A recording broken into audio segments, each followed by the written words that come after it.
Man, Controller of the Universe is a mural and fresco painted by Diego Rivera in 1934, located at the Palacio de Bellas Artes in Mexico City. It is divided into three panels: a central panel depicting a man controlling machinery, the frontier of ethical evolution on the right depicting socialism, and the frontier of material development on the left depicting capitalism. Created for the Rockefeller Center in New York, the original painting, Man at the Crossroads, was commissioned by the owner of the Standard Oil Company, Nelson D. Rockefeller. Rivera was given the theme, Man at the Crossroads, looking with high hope and high vision to the choosing of a new and better future. Rivera's works were greatly influenced by the recent Mexican Revolution in 1910, which had brought to life the idea of art for the people, depicting farmers, laborers, and their struggles against the government and capitalism. Rivera incorporated this into his work, contrasting the ideals of the future, socialism and a more egalitarian society, or a dystopian capitalist economy where the rich own everything. His first sketches included square machines in the background with stiff figures and had much more empty space. They are exhibited at the Anahuacalli Museum. Controversy stuck, however, when Rivera heard that the painting was anti-capitalist. He incorporated a portrait of Vladimir Lenin to effectively contrast the two central ideas of his image, American capitalism and Lenin's socialism. The bad publicity affected Rockefeller, but when asked to remove his image, Rivera only said that he would add Abraham Lincoln. Without further ado, Rockefeller covered it in drapery and had it destroyed that very year. Partly disgusted by the destruction of his works, Rivera promised to recreate his work for anyone who asked.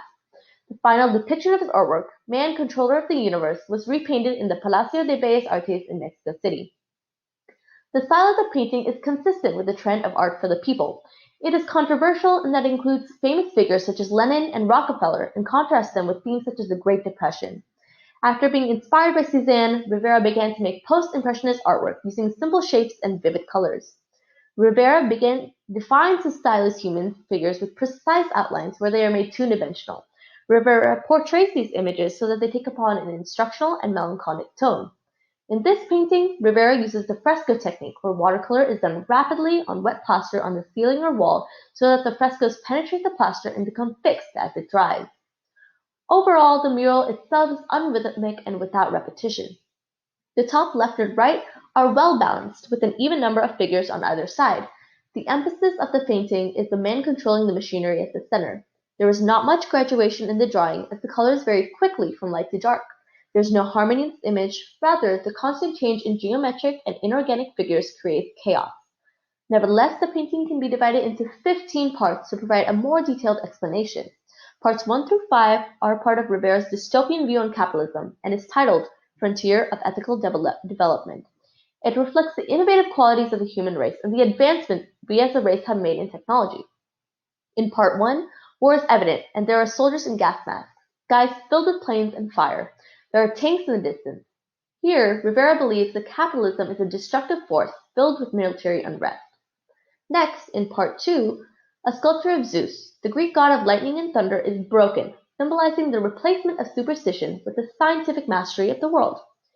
In Part 3, directly underneath his big black machine is Charles Darwin, who wrote the theory of natural selection. Darwin is pointing at an ape who stands below him, holding onto the hand of a crawling toddler.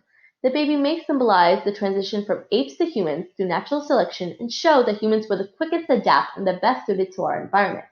Thus, humans are the most superior species, capable of creating new inventions to increase our knowledge of the world. Part 4 comes back to Rivera's dystopian view on capitalism. Here, he depicts workers striking during the stock market crash in the Great Depression, advocating for higher wages and better conditions. Rivera believes that capitalism only makes the rich richer. The question Rivera proposes here is whether capitalism can be replaced for a more egalitarian and peaceful community. In Part 5, rich families are shown gambling and drinking champagne at a nightclub.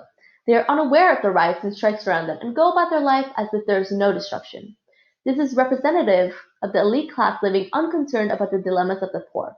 Also included with much anger at the destruction of his previous work is Nelson Rockefeller, his head right underneath the deadly syphilis virus. Moving to the right side of the painting, titled The Frontier of Ethical Evolution, Rivera contrasts his previous dystopian view on capitalism with his encouraging view on socialism. In Part 6, the May Day parade is visible in Moscow. Identifiable by the Red Square and Lenin's tomb in the far background, Russia's May Day is an ancient Northern Hemisphere festival celebrating spring. The celebration also symbolizes the peace and joy in the socialist economies in contrast to the warring capitalism. Part 7 is the headless seated sculpture of Julius Caesar. It also has a swastika, the symbol of the Nazis, etched into the figure. The fact that the idol is headless shows to represent that both Caesar and the Nazis had their authoritarian rule taken away by liberated workers. In socialism, everyone is equal. No individual has excess power, resulting in a more fair, just, and peaceful society. Rivera obviously believed that socialism was the key to a prosperous economy where innovation, learning, and daily life could thrive. The workers of the world can be seen in Part 8. By sitting on the head of the beheaded statue, the workers are honoring the beliefs of socialism. There, workers are diverse in ethnicity, but through socialism they are all regarded as the same in social standing and wealth. There are many men holding a flag with the phrase, "People of the world unite" in the Fourth International. The elderly beardless man with the white hair holding the flag is Leon Trotsky, a Soviet revolutionary. Next to him, with the long white beards, are Engels and Marx, who believe that no individual should have power over another. These individuals support Rivera's view on a socialist equal society. Part 9 depicts Vladimir Lenin holding hands with the people of the world, ensuring peace and equality for all in his utopian socialist society. The last panel of Rivera's installation, Man, emphasizes the ability of the human race to constantly show superiority over the natural world by creating new technologies to increase their knowledge. Part 10 of the painting depicts the man at the crossroads of socialism and capitalism. He is controlling a vastly complex machine, and the forces of nature depicted as wings behind him in parts 11, 12, 13, and 14. In part 11, the cosmos can be seen. In part 12, the most microscopic organisms. In part 13, deadly bacteria. And in part 14, our universe, where the sun as well as the far reaches we have not discovered yet are portrayed. Part 15 emphasizes man's ability to control natural resources such as agriculture.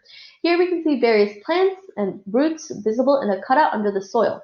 Together, these parts tend to show man's ability to explore the far reaches of the universe, as well as the smallest, tiniest compartments that make up life on Earth. Together, these qualities allow man to preserve his ultimate power over the natural world. Man, Controller of the Universe is one of a collection of many fascinating paintings that make up Diego Rivera's impressive legacy.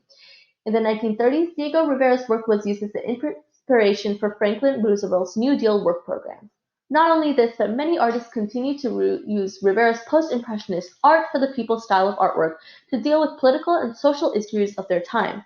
Today, Diego is remembered for his detailed artworks, whose controversy truly exhibited the reality of the people in their societies.